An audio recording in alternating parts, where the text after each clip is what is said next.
So guys, welcome back to the channel, and on today's video we are looking at the newest release from Topo, the Specter 2. And if you're already a Topo fan, you have probably been excited for this shoe to be released. I know I have. And if you're not a Topo fan already, this shoe is worth paying attention to. The Specter 2 has a lot of things that you're going to like. Now, it's not perfect. There are a couple of things that I don't like, but you're going to have to watch the video to find out. Let's get into it. Let's get started with those disclosures. This video is in collaboration with my friends over at Roadrunner Sports. Now, the Topo Specter 2 was sent to me for the purpose of review. However, no one at Roadrunner Sports has told me what to say. They don't have any editorial privileges, and all the thoughts and opinions are my own. With that said, you can pick up a pair of the Topo Specter 2 from Roadrunner Sports for $165. And of course, I'll place links in the show notes below in case you want to pick up a pair for yourself. Alright, let's get going with those specs, because I think that sets us up nicely. Now, the Topo Specter 2 has 37 in the heel, 32 in the forefoot for a 5mm drop. Now, Topo has added an additional 2mm of stack height over last year's Specter. Now, even with that near max stack height cushioning, Topo claims that in a US men's size 9, it will tip the scale at 7.6 ounces or 215 grams.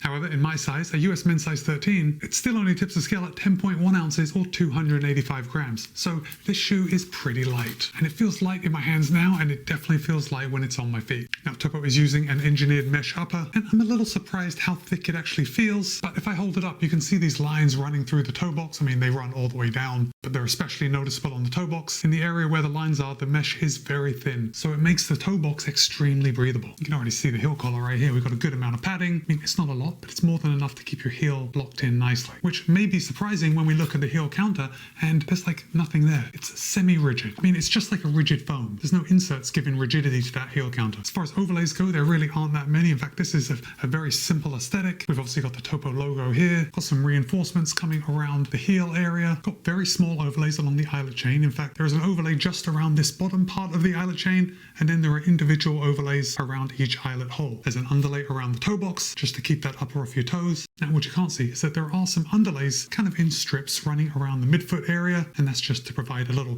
midfoot security when you lock down those laces. Oh, I should say that the Topo Specter 2 does fit true to size. I'm wearing a US men's size 13 in these. I wear a US men's size 13 in 95% of all other shoes. But what you're going to notice, and what is typical for Topo, is that they are including an anatomical toe box. So the Specter 2, even though it's built for speed, and I know I haven't said that up until now, but the Topo Specter 2 is built for speed, you're still going to have a nice wide toe box. It's going to give your toes room to splay. It's a very comfortable fit. Now, because I do have fairly narrow feet, when I hold it up, you can see how close these eyelet chains are together, which is indicating that there is quite a bit of volume in the Specter 2. Now, it certainly wasn't a negative for me and my narrow feet. I was able to get a good lockdown. I didn't even think it looked funny when the shoes are on my feet. But what I think it means is that if you have slightly wider feet, then the Specter 2 are going to be a good option for you. I mean, wider feet that don't require a specific wide shoe. I guess what I'm saying is the Specter 2 is just going to fit a wide range of feet. Now, even though I said that the Specter 2 is built for speed, what's important to note is that there is no plate in here, no carbon fiber plate, no nylon plate, nothing adding stability or support to the midsole. And what you get when you don't have a plate is pure, unadulterated,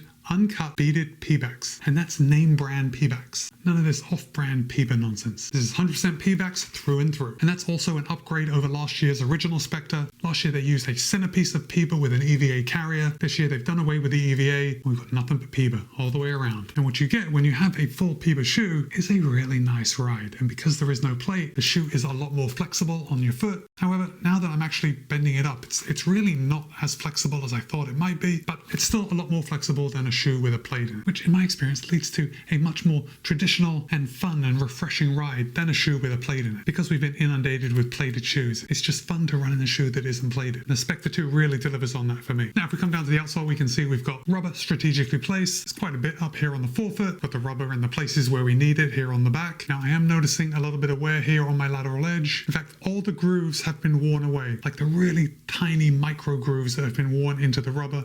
I've worn those away and we're left with just the rubber. But for me at least, the real issue is how dirty these shoes get. They look so good when they were new, and now, as you know what happens, dirt gets in between the beads of the Peeba and it just looks really filthy here on the bottom, which is really apparent when we compare it to these grooves that are cut into the forefoot and they're all nice and clean. Anyway, that's 10 times nothing. We do also have this prominent heel flare right on the back where the midsole sticks out slightly. We can see we've got a good heel bevel and then a good forefoot rocker or toe spring, which creates a lovely transition and a very flowing ride. The Specter 2 is very comfortable to run in. It just wants to get up and go. Okay, so now we've talked about the get up and go. Let's talk about ride, because this shoe does have get up and go. It picks up the pace nicely, and that's a mix between it being so so light and it being a full PIBA midsole. Just got that little bit of pop that we expect with a PIBA midsole. Now, I did use the Specter 2 for several workouts, and of course those workouts involve warming up, cooling down, and then the actual work portion of the workout. And I gotta say, they disappeared on my feet. They weren't an issue at all. I did take them out for a couple of easy runs as well, and what I found when I run in faster shoes and I use them at an easy effort, it's almost surprising when they feel good at an easy effort.